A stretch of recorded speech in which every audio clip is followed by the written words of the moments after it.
हाम्रो सोसाइटी, हाम्रो समाज, नेपाली समाज, हाम्रो समाजमा केही यस्ता ठुला ठुला प्रश्नहरू छन् जसको उत्तर अहिलेसम्म कसैले भेटाएन।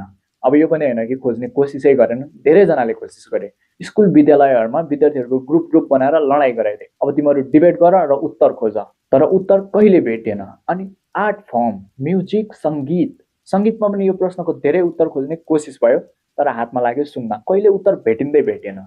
आखिर के हुने प्रश्न धर्के, कहाँबाट आए यी प्रश्न? अस्ति भर्खर रवि लामिछाने जेल फोडेर भाग्ने बेलामा रविसँगै भागेका कैदीहरू त होइनन्। आर दे डेन्जरस धर्के? केही जानलेवा छन् धर्के? No, obviously not, they are not very dangerous. त्यस्तो डेन्जर चाहिँ छैन, तर उत्तर खोज्न एकदमै जरुरी छ, किनभने यी हुन् नेपाली समाजका ठुला प्रश्नहरू जसको उत्तर खोज्न एकदमै जरुरी छ। प्रश्न नम्बर 1, बिर्को नलाको चिनीमा कसरी पस्यो कमिलो? डाँडापारीको सुन्तला गुलियो छ कि अमिलो? अब तँ आफै भन्, बिर्को नलाको चिनीमा कसरी पस्छ कमिला? कमिला आयो, चिनी देख्यो, बिर्को लाकै छैन, छिर्यो, खाइदियो, सक्यो तेरो चिनी। छैन अब चिनी, जा, चिनी नभएको चिया पकाएर खा। अनि डाँडापारीको सुन्तला गुलियो छ कि अमिलो? चाखेर हेर मुजी, गुलियो छ भने गुलियो छ, अमिलो छ भने अमिलो छ। That's very simple. अब यी त थिए level 1, first level question, ground level question. अब हामी जाँदैछौँ डेन्जरस लेभल क्वेसनमा। प्रश्न नम्बर 2, अब यो क्वेसन कसले दियो? यो प्रश्न कहाँबाट आयो भन्दाखेरि art firm music, Ashok Darji. मन बिनाको धन ठुलो कि धन बिनाको मन? त आफै भन, अब मन बिनाको धन ठुलो कि धन बिनाको मन? तेरो उत्तर तल कमेन्टमा छोड्दे। अब यहाँनिर के हुन्छ भने दुईटा ग्रुप बन्छ। एउटा ग्रुपले भन्छ मन बिनाको धन ठुलो, अर्को ग्रुपले भन्छ धन बिनाको मन ठुलो। यो दुईजनै ग्रुप कुकुर र बिरालो जस्तो लडाइँ गर्छन्, लाप्पा खेल्छन्, महासंग्राम, युद्ध, कुरुक्षेत्रको युद्धै बनाउँछन्। तर उत्तर यहाँ पनि भेटिँदैन। दुईजना लडाइँ गर्नु गरे, लाप्पा खेल्नु खेले, तर उत्तर एउटा निष्कर्षसम्म कोही पुग्नै सकेन। दुईजनाकै आफ्नो आफ्नो एक्सप्लेनेसन छ। मन बिनाको धन यस्तो, धन बिनाको मन त झन् यस्तो। मन मात्रै भएर के गर्छस्, धन चाहिँदैन? धन मात्रै भएर के गर्छस्, मन चाहिँदैन? किन बिचबाट काटेर हेर्नु पर्यो? दुईजनालाई जोडेर हेर, बेटर पिक्चर देख्छस् कि? मन बिनाको धन ठुलो भन्नु र धन बिनाको मन ठुलो भन्नु भन्दा दुईजनालाई जोडेर हेरे। मन र धनलाई सँगै राख्न सकिन्न र? के हामीमा यति ताकत छैन कि मन र धन दुईटालाई सँगै राखेर हेरौँ? त्यस पछाडि देखिन्छ बेटर पिक्चर, एउटा ठुलो पिक्चर, अ पर्फेक्ट पिक्चर। मन र धन दुईटै सँगै भए पछाडि बन्छ पर्फेक्ट पिक्चर। मन र धन सँगै हुनु हो ठुलो। मन बिनाको धन ठुलो पनि होइन, धन बिनाको मन पनि ठुलो होइन। मन र धन दुईटै भएको मान्छे ठुलो मान्छे। हर्ड मेन्टालिटी, भेडचाल। हाम्रो सोचाइ भेडचाल जस्तै भइसक्यो। अर्काले जसो गर्छ, अर्को भेडाले जसो गर्छ त्यसकै पछि पछि हिँड्ने, त्यसैलाई फलो गर्ने। आफ्नो दिमागको इस्तेमाल नगर्ने, आफ्नो दिमाग युजै नगर्ने, अनि सोच्दै नसोच्ने। अर्काले जे सोचिदिन्छ, अर्काले जे भनिदिन्छ त्यसकै पछि पछि लाग्ने। त्यो भेडा भिडबाट गुल्ट्यो भने आफू पनि भिडबाट गुल्टिने, त्यो भेडा डाँडामाथि चढ्यो भने आफू पनि डाँडामाथि चढ्ने। त्यस्तो भइसक्यो हाम्रो मेन्टालिटी। अनि आउट अफ द बक्स कसैले सोच्दैन क्या। एउटाले भनिदियो मन बिनाको धन ठुलो, अर्काले भन्थ्यो धन बिनाको मन ठुलो। अनि दुईटामा एउटा ग्रुप चुज गर्यो। धन बिनाको मन ठुलो भन्ने ग्रुप चुज गर्ने कि मन बिनाको धन ठुलो भन्ने ग्रुप चुज गर्ने? यो मुख अलिकति मेरो चाचा चुचु भइरहेको छ होइन, डोन्ट माइन्ड। अनि त्यो भइरहेको छ। अनि धन बिनाको मन ठुलो भन्ने भिडमा जाने, अनि मन बिनाको धन ठुलो भन्नेसँग लडाइँ गर्ने। हामीले हेरिसक्यौँ त, वर्षौँ दशकौँदेखि हामी लडाइँ गरिरहेको छौँ मन बिनाको धन ठुलो, धन बिनाको मन ठुलो भन्दै। तर इन्डिभिजुअली स्ट्यान्ड गरेर हेर्दा त दुईजनाले आफ्नो आफ्नो ठाउँबाट बेटर पिक्चर त देख्न सकिएन। अब के गर्ने त? अब लडाइँ नै गरिराख्ने कि आउट अफ द बक्स सोच्ने दिमागको विकास गर्नु पर्यो क्या पासा। बल होइन, सोच्ने दिमागको विकास गर्नु पर्यो। अंश बन्ड, सम्पत्ति बाँडफाँडको कुरामा दाजु र भाइमा वर्षदेखि लडाइँ परिरहेको छ। दाजु भन्छ मैले चुज गर्न पाउनुपर्छ, डाँडापारीको खेत मलाई चाहियो किनभने म ठुलो हो। अनि भाइले भन्छ तँ कसरी ठुलो हो? उमेरमा ठुलो होलास्, तर बुद्धिमा, पढाइमा, विवेकमा म त भन्दा ठुलो छु।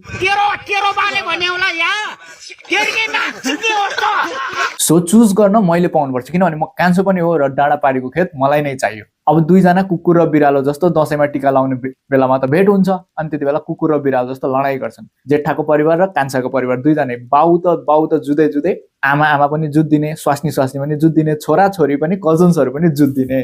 अनि यसरी दुईजनै तँ ठुलो कि म ठुलो भनेर लडाइँ गरेर हेर्दाखेरि त बेटर पिक्चर देखिएन, दुईजनै ठुलो हुन सकेन। अब यसको सोल्युसन के हो भन्दा दुईजना मिल्नु पर्यो। डाँडापारीको खेत आदि जेठो दाइले लैजा, आदि कान्छा भाइले लैजा। खोला वारीको खेत पनि आदि कान्छा भाइले लैजा, आदि जेठा भाइले लैजा। दुईजना मिलेर गर, किनभने जबसम्म तिम्रो दुईजनाको कुरा मिल्दैन अंश बन्ड त हुँदैन। अनि लडाइँ मात्रै हुन्छ, अंश बन्ड हुँदैन।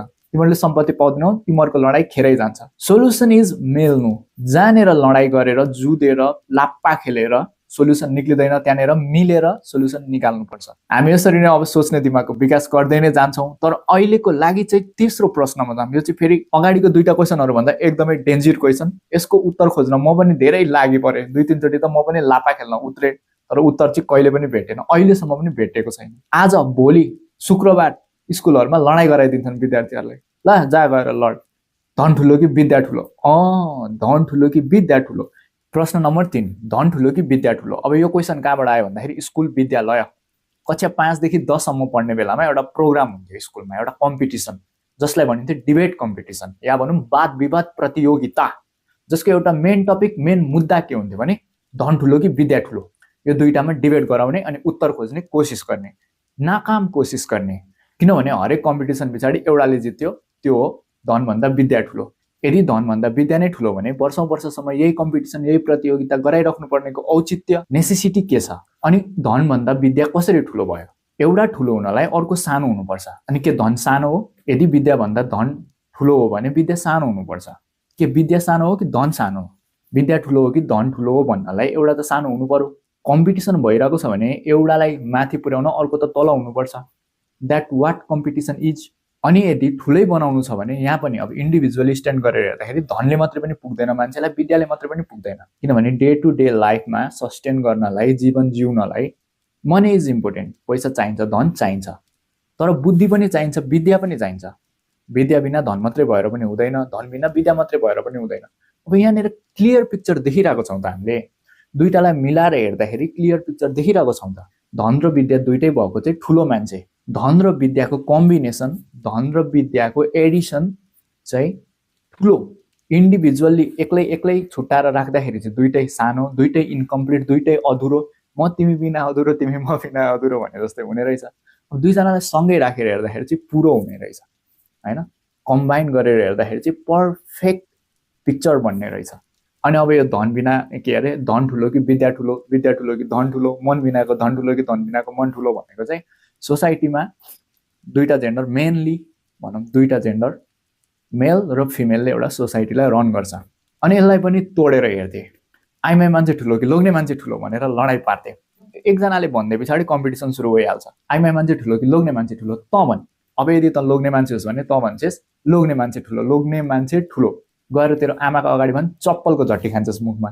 अहिले चाहिँ हामी पेट्रियार्कल सोसाइटीको बारेमा कुरा गर्दैछौँ, या त भनौँ पुरुष प्रधान स्टेरियोटिपिकल सोसाइटी, जसमा चाहिँ तेरो भाउ, त गोविन्दको भाउ, जसले आफ्नो पुरै लाइफ आफ्नो फ्यामिलीको लागि सेक्रिफाइस गर्यो, तेरो लागि र तेरो फ्यामिलीको लागि आफ्नो ड्रिम्स, आफ्नो लाइफ पुरै सेक्रिफाइस गर्यो।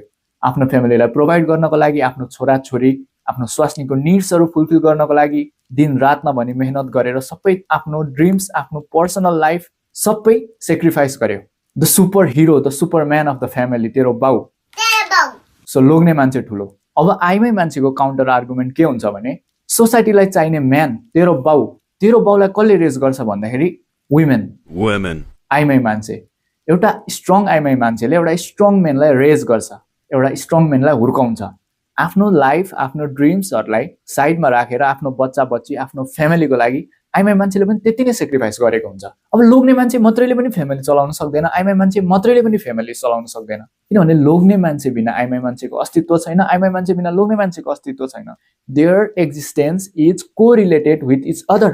आइमाई मान्छे र लोग्ने मान्छेको अस्तित्व एक आपसमा जोडिएको छ, एक आपसमा इन्टरकनेक्टेड छ।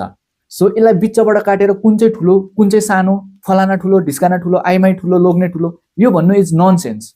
ननसेन्स हो यो कुरा। सो मन बिनाको धन ठुलो र धन बिनाको मन ठुलो भन्नु पनि ननसेन्स हो, यस्तै हावादारी कुरा। र धन ठुलो कि विद्या ठुलो, विद्या ठुलो कि धन ठुलो भन्नु यो पनि ननसेन्स हो। किनभने यो तीनैवटा कुरालाई बिचबाट काटेर अलग अलग पार्दा, सेपरेट राख्दाखेरि दुइटै ठुलो हुन सक्दैन। दुइटैले सोसाइटीलाई बेटर वेमा रन गराउन सक्दैन। बेटर वेमा सोसाइटी, समाजलाई रन गराउनु छ भने दुइटालाई मिल्नुपर्छ। लोग्ने मान्छे र आइमाई मान्छेको सङ्गम, लोग्ने मान्छे र आइमाई मान्छेको मिलनले जेनेरेसन अगाडि बढ्छ, सोसाइटी फङ्सन गर्छ। र धन र मनको पनि मिलनले, धन र मनको कम्बिनेसनले सोसाइटी प्रोस्पर गर्छ, फल्छ, फुल्छ र विद्या र धनको पनि त्यही हो। धन मात्रै भएर पनि हुँदैन, विद्या मात्रै भएर पनि हुँदैन। दुईजनालाई मिलायो, दुईटैको सङ्गम, दुईटैको कम्बिनेसन भयो भने सोसाइटी बेटर वेमा फङ्सन गर्छ, अगाडि बढ्न सहज हुन्छ। त्यो हो कुरा। अब हामी यस्तै नै सोच्ने दिमागको विकास गराउने खालको भिडियो चाहिँ बनाइ नै राख्छौँ। एक दिन डिले भयो भिडियो, किनभने छिमेकीको घरमा बिहे चलिरहेको छ, घिन्ताङ मादल बजिरहेको छ, खोटाङ जिल्ला दिक्तेल बजाएर गाउँदैछन्। सो अब यता मलाई पनि डिस्टर्ब हुने भयो, अनि मेरो स्केड्युल पनि एकदमै प्याक भइरहेको छ क्या आजभोलि। टाइम म्यानेजमेन्ट राम्रोसँग गर्न सकिरहेको छैन। जब भन्यो, कलेज भन्यो, अनि पर्सनल टाइम थोरै, अनि थोरै स्टडिजको लागि भन्यो, त्यही भएर टाइम राम्ररी म्यानेज गर्न सकेको छुइनँ। अब भयो, त्यस्तो कुराहरू छोडिदिउँ। अब म अर्को हप्ता फेरि आउँछु अर्को एउटा टपिक समातेर। अनि भिडियो राम्रो लाग्यो भने लाइक हान्देऊ, भिडियो कस्तो लाग्यो तल कमेन्ट गरिदेऊ। अनि यो फलानाले, ढिस्कानाले, चिलानाले, उलानाले पनि हेर्नु जरुरी छ जस्तो लाग्छ भने सेयर हान्देऊ, अनि सब्सक्राइब गर। बाई आजलाई।